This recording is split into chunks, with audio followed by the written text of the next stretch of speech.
A gente falou um pouco sobre o lulismo selvagem da última vez, né? Muito pouco, né? Muito pouco. Então, fale-me mais um pouco, então, sobre o que você considera um lulismo Não, o selvagem. lulismo selvagem foi... A origem foi um programa de rádio, programa na web, no site 247, com Gustavo Conde, que era uma pessoa que era o editor do site 247. Ele tinha um programa e ele me convidou para fazer junto com ele o programa e nós demos o nome de Desentrevista. E o esquema do programa era o seguinte: eu escrevia um texto, né, por semana, mandava para o site do Brasil 247 e no dia do programa nosso, a gente discutia o texto. Ele lia e a gente discutia o texto. E no início eu não tinha nem ideia de desenvolver livro nenhum, sabe? Eu fui escrevendo textos políticos, filosóficos, né? E mandava para o site e dali a gente discutia no programa. E foi. Um texto, dois, três. Quando eu comecei a ver, eu falei, isso aqui dá um livro, tem um sistema orgânico aqui. Dá para fazer um livro de ensaios que foi... Ele começou... eu comecei a escrever nas vésperas das eleições de 2018. Entendi. Nas vésperas das eleições, que havia uma grande expectativa e tal. Na frustração, quando houve a derrota, né, do Haddad pro Bolsonaro, é a partir dessa frustração que os primeiros textos começaram a ser escritos e tal. Então, por exemplo, aí um dos primeiros textos do lulismo selvagem, eu comento uma entrevista da presidenta do PT, né, para o Juca Kfouri. Né? É uma entrevista, é um programa de entrevista. O curioso é isso depois da derrota do Haddad. Depois teve o Safatler, que também tem uma entrevista dele, que eu comento essa entrevista. E o curioso nesse livro de ensaios é que eu trabalho com uma salada de informações, no sentido, por exemplo, eu trabalho com uma entrevista. Depois eu vou para um livro, eu vou para um artigo acadêmico, depois eu vou para um filósofo famoso.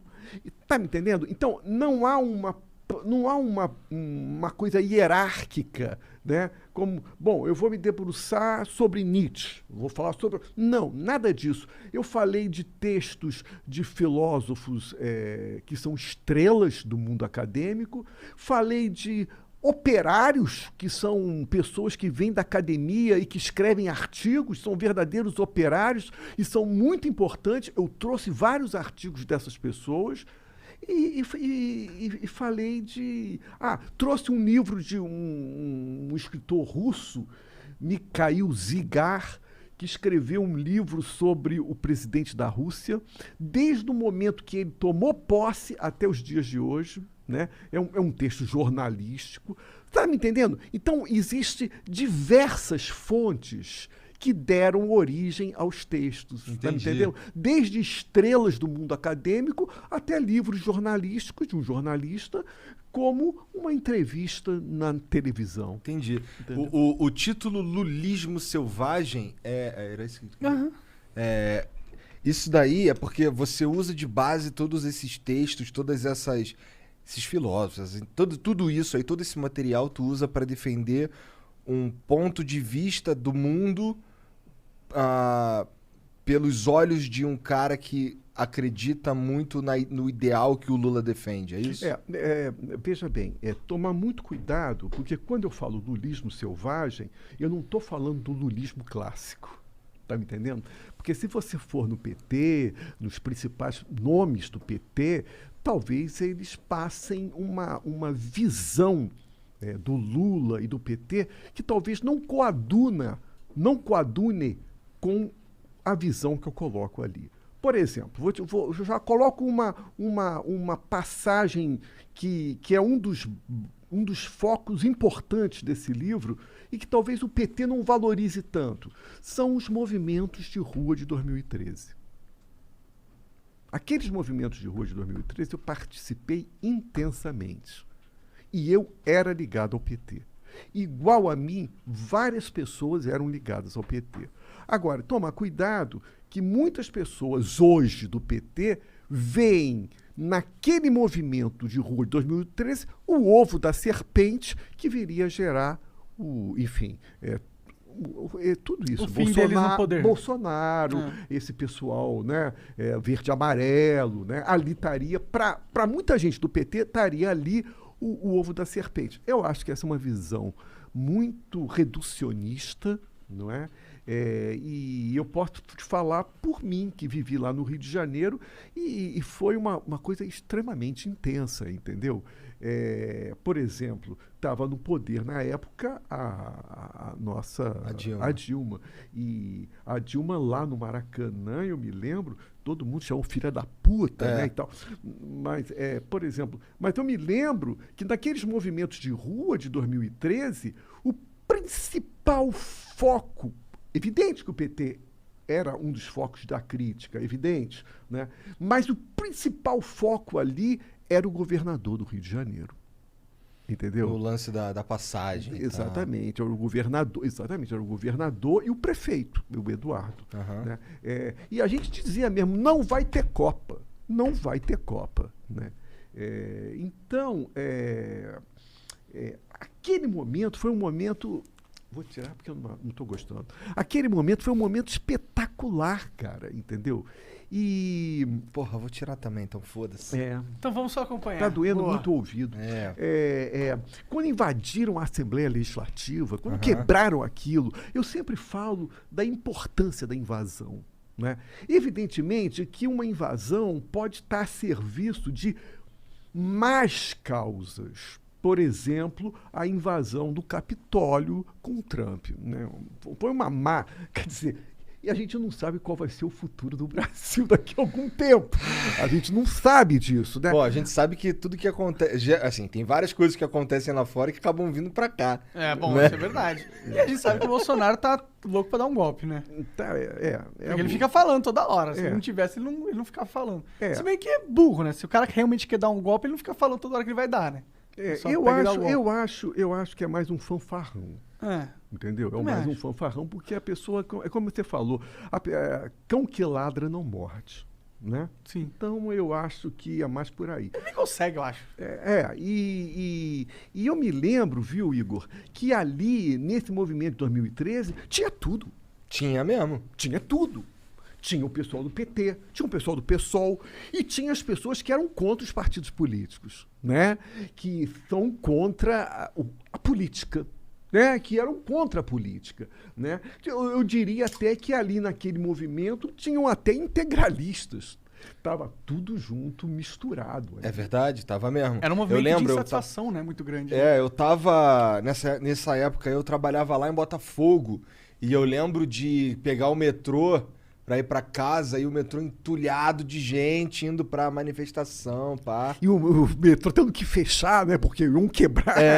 Cara, isso aí. E realmente tinha de tudo. Até no local que eu trabalhava lá, as pessoas iam nas manifestações e não eram ideias...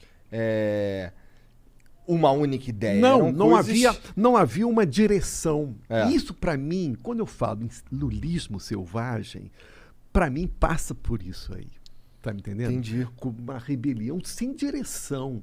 Entendeu? Uma coisa que junta todo mundo, que seria você fazer ligações como o integralismo, por exemplo, pessoa ligada ao integralismo, ou a monarquia, integrado com o pessoal ligado ao PT, ao PSOL. Como é que pode isso? Isso é um absurdo. A política não...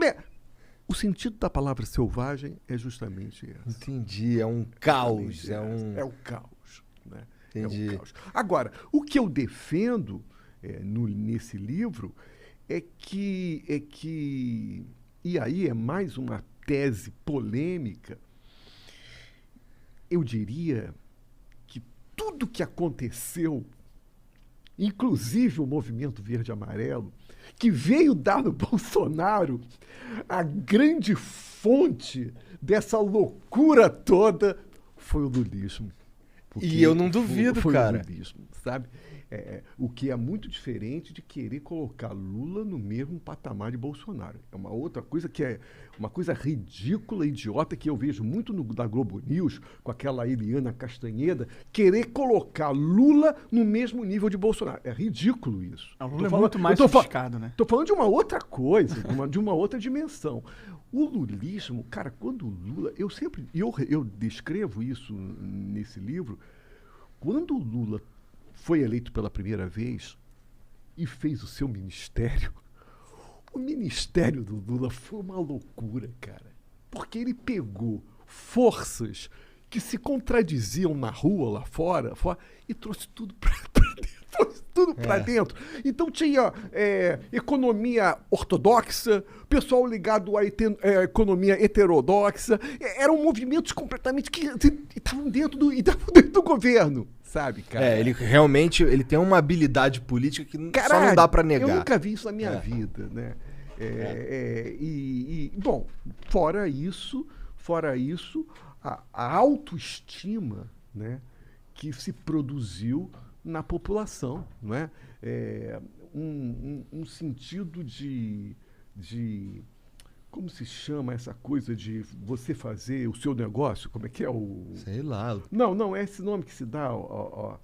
Você... Tem iniciativa? Iniciativa, mas sim, mas com você ser o seu próprio patrão.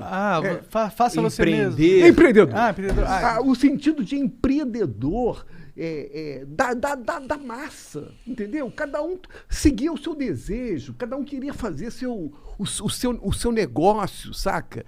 E havia uma autoestima ali que nunca houve no Brasil, entendeu? Ao ponto da classe média ficar extremamente incomodada com o fato dos aeroportos estarem habitados por pessoas que nunca habitaram Como é que é isso, Bom, né? Isso daí eu também presenciei, é verdade, difícil. Como é que é isso? Quer dizer, dentro da nossa tradição da cultura brasileira, do Casagrande Senzala, o próprio nome fala, você faz parte da Casa Grande, você faz parte da Senzala.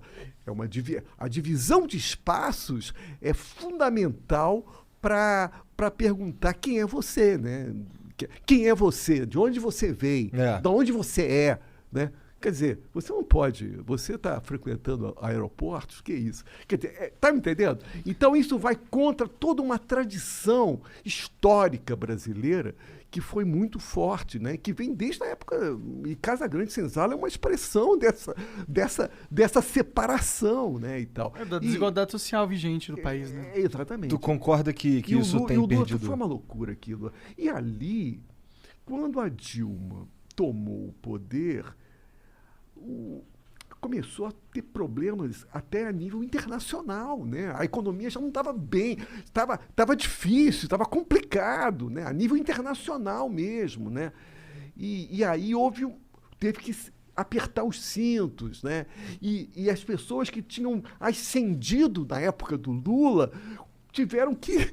Né? E aí ficaram muito putos, porque quando você cresce, quando você, sabe, tem uma ascensão social para você e você tem que voltar para onde você veio, isso cria uma revolta muito grande, sacou? Muitas pessoas não sabem voltar. Não sabem voltar. Então, canalizou toda uma revolta contra a Dilma e enfim... aí é uma culpa a culpa da própria esquerda, que tem que bater no peito, porque deixou um espaço vazio, e se você deixa um espaço vazio, não existe espaço vazio em política. Se você deixa um espaço vazio, vem a direita, que é isso mesmo, e foi o que aconteceu com Bolsonaro, e foi o fenômeno. Eu te digo, Igor, com toda sinceridade, cara, se você for na minha rede social durante o governo em 2014, 2015, 2016, quando já estava articulando já o impeachment, eu falava isso. Isso é um script que está sendo muito bem montado, muito bem construído. Só que, eu dizia, em todo script, você não tem um controle absoluto da coisa. O PSDB queria fazer um script, só que ele perdeu o controle, tá me entendendo? Uhum. E aí, cara, eles tiveram que aguentar. Quer dizer, o Bolsonaro foi alimentado por eles, né? E eles devem ter se arrependido profundamente. Profundamente. Globo News, Rede Globo, todos. STF. O que o STF fez com Lula? Não permitiu que ele fosse ministro da Dilma. Insuflou a prisão dele. Confirmou um impeachment. O STF é muito responsável por essa situação. O STF criou esse monstro. Entendeu? E agora eles estão tendo que correr atrás para tentar corrigir a merda que eles fizeram. Agora, isso, eu te digo, Igor, vai lá nos meus textos, nos meus posts, era todo dia no Facebook, no Twitter, eu falava, isso é um script, isso vai dar no que vai dar mesmo. Entendeu? Então, Bolsonaro, para mim, para eles foi um susto, eles não esperavam isso. Para mim, estava claríssimo o que ia acontecer. Entendeu? Era o retorno da direita. E eles construíram, eles adubaram o solo para esse monstro que é o que nós estamos vivendo hoje.